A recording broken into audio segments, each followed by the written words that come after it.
जैसे डॉक्टर की भूमिका होती है, ऐसी ही भूमिका सद्गुरु महाराज की होती है। सद्गुरु महाराज डायग्नोस करते हैं, बीमारी का पता लगाते हैं और उस बीमारी का निदान करने वाली, समाधान करने वाली जो प्रभु के नाम की जो औषधि है उसको प्रिस्क्राइब करते हैं। रोशनी का ना होना ही अंधेरा है, ऐसे ही ज्ञान का ना होना ही अंधकार है, अज्ञान है। सत्संग का अर्थ होता है सत्य से मिलन कराना। सत्संग में हम जब बैठते हैं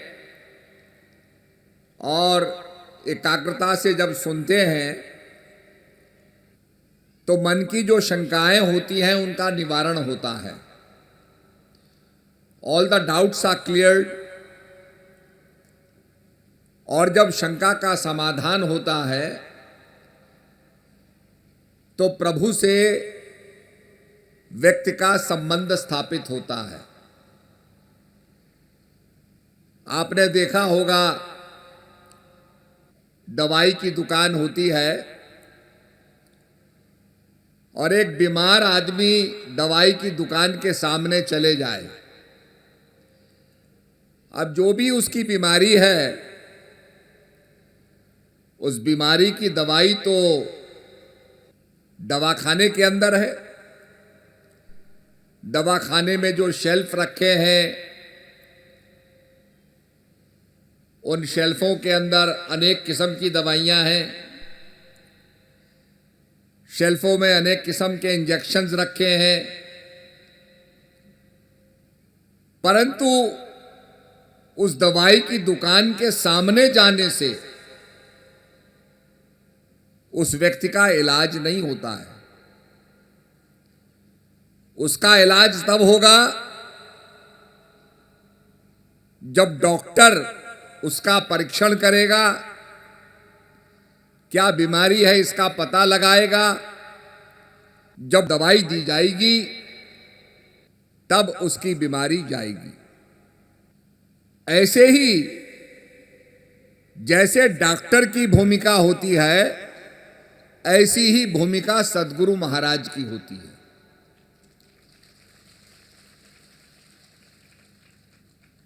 सद्गुरु महाराज डायग्नोस करते हैं, बीमारी का पता लगाते हैं और उस बीमारी का निदान करने वाली, समाधान करने वाली जो प्रभु के नाम की जो औषधि है उसको प्रिस्क्राइब करते हैं। कहने का मतलब मेरा यह है कि गुरु महाराज ज्ञान दे करके, प्रभु का जो नाम है, ज्ञान अंजन सद्गुरु दिया अज्ञान अंधेर विनाश, हरि कृपा ते संत भेटिया नानक मन प्रकाश। वो जो डॉक्टर होते हैं, सद्गुरु महाराज जो होते हैं, वो क्या प्रिस्क्राइब करते हैं? ज्ञान अंजन सद्गुरु दिया, ज्ञान का अंजन, टू क्लेरिफाई द विजन, ताकि आपका विजन क्लेरिफाई हो जाए, स्पष्ट हो जाए। हम चश्मा क्यों पहनते हैं? ताकि विजन हमारा क्लियर हो जाए। अपने विजन को क्लाउड करने के लिए, धुंधला करने के लिए हम चश्मा नहीं पहनते, क्लियर करने के लिए पहनते हैं।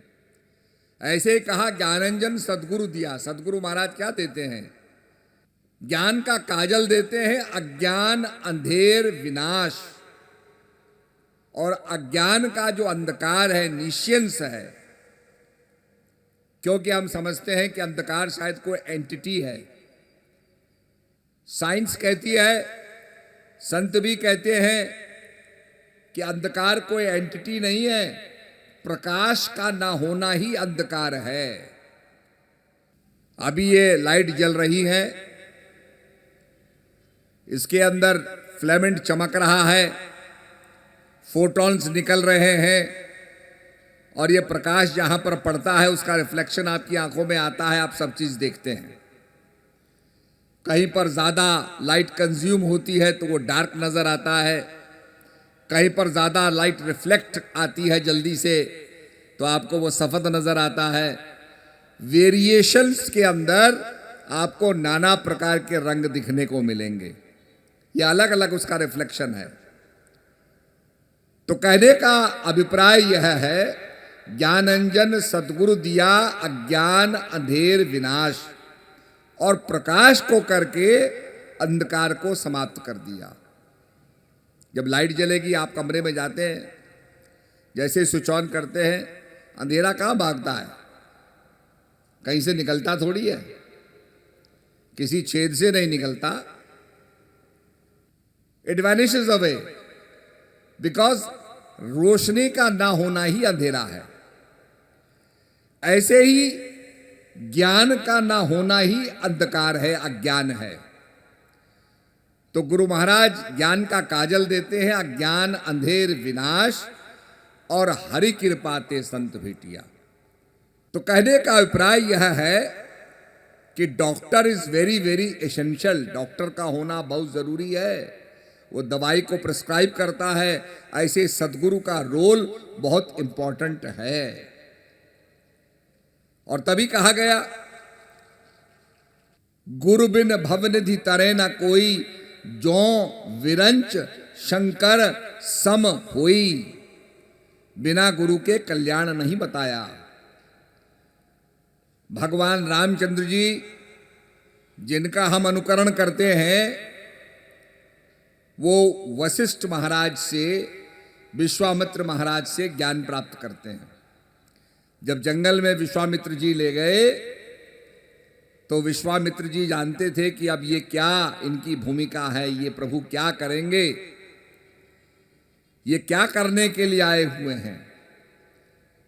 तो उनको ट्रेनिंग देने के लिए, उनको बताने के लिए वो ले जाते हैं और महाराज से कहते हैं कि महाराज, ऋषि मुनियों को बड़ी यातना दी जा रही है, मुझे आप सुकुमार दे दीजिए। राजा बड़े द्रवित होते हैं। दशरथ कहते हैं, मैं आपको सेना दे देता हूं, मैं खुद चलता हूं।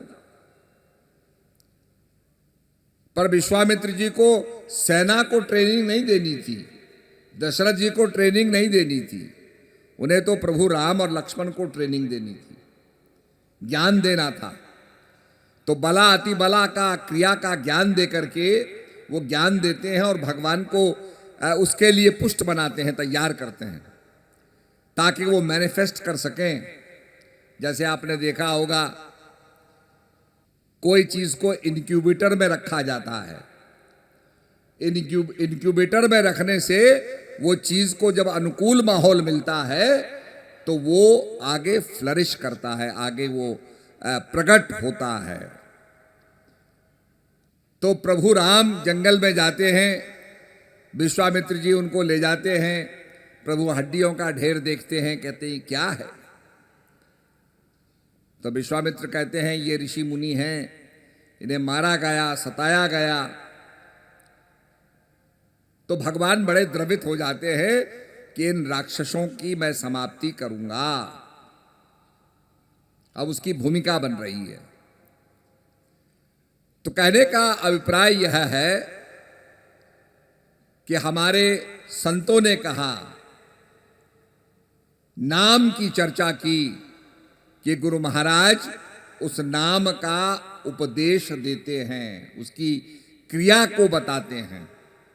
नाम इसलिए इंपॉर्टेंट है, जितने आदमी यहां बैठे हैं सबके नाम हैं। आपको पैसा जाना है तो चेक पर आपका नाम लिखा होता है। आप कोई एप्लीकेशन देते हैं, भाई किसकी एप्लीकेशन है, तो एप्लीकेशन के नीचे नाम लिखा जाता है। हमें बहुत से लोग एप्लीकेशन देते हैं, हम नीचे देखते हैं तो उसके किसी का नाम ही नहीं होता। तो हम कहते हैं, भाई इसमें नाम तो किसी का है ही नहीं, किसने लिखा है? Who is the man?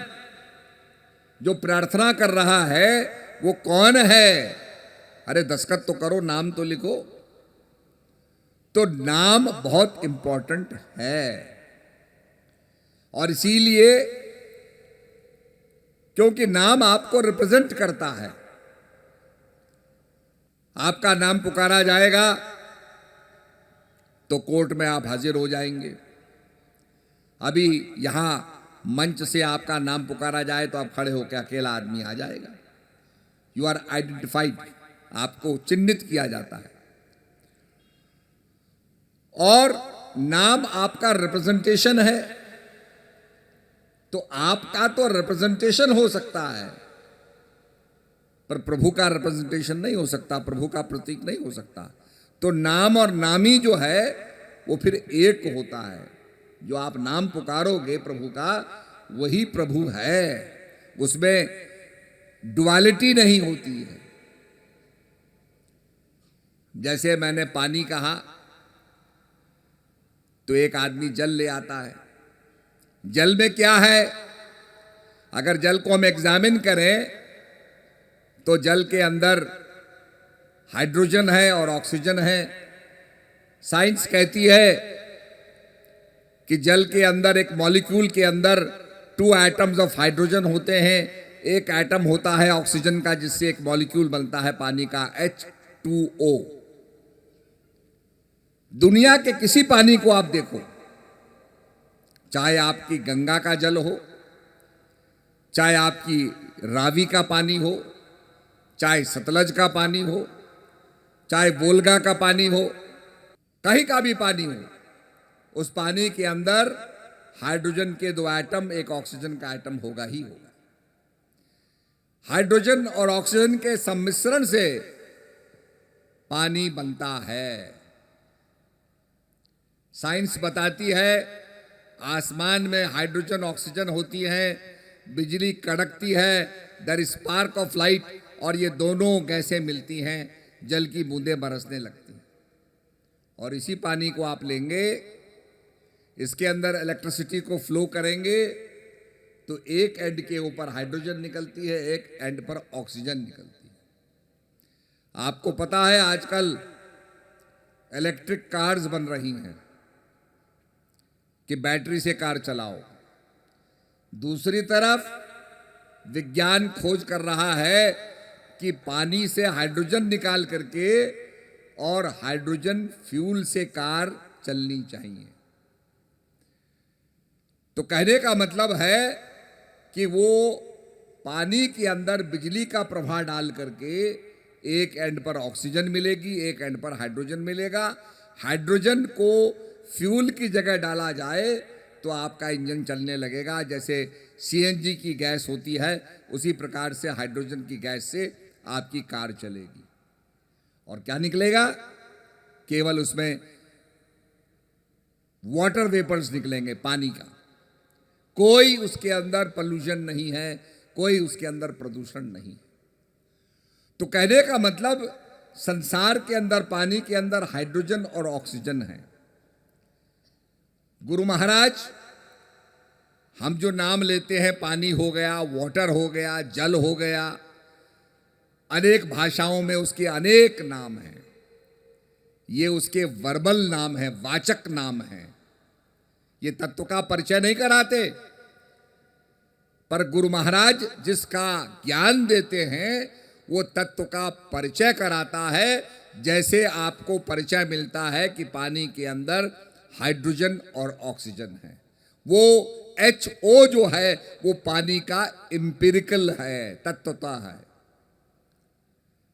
इसीलिए कहा राम न सकह नाम गुण गाई।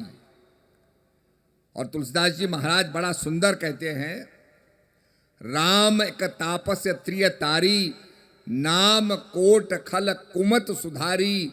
राम भालु कपि कटक बटोरा, श्वेत हेत श्रम कीनन थोरा। नाम लेत भव सिंधु सुकाही, करो विचार सुजन मन माही। हे सज्जनों, अपने मन में विचार करो कि प्रभु राम ने तो तपस्या को तार दिया, अहिल्या को तार दिया, एक रामेश्वर का पुल बनाया, और नाम लेत भव सिंधु सुकाही। नाम लेने मात्र से सारा भवसागर सूख जाता है। तो वो नाम जो प्रभु का है, जिसके लिए कहा एक ओंकार, सतनाम कर्ता पुरुष निर्भव निर्वैरु, अकाल मूरत सैंभो सदगुरु प्रसादी। उसका प्रसाद कहाँ मिलता है? सदगुरु महाराज देते हैं। उसका ज्ञान कहाँ मिलता है? सदगुरु महाराज देते हैं। तो उसका प्रसाद प्राप्त करने के लिए, उसका बोध प्राप्त करने के लिए, उसकी एम्पिरिकल रियलिटी को प्राप्त करने के लिए सदगुरु महाराज के पास जाना पड़ता है।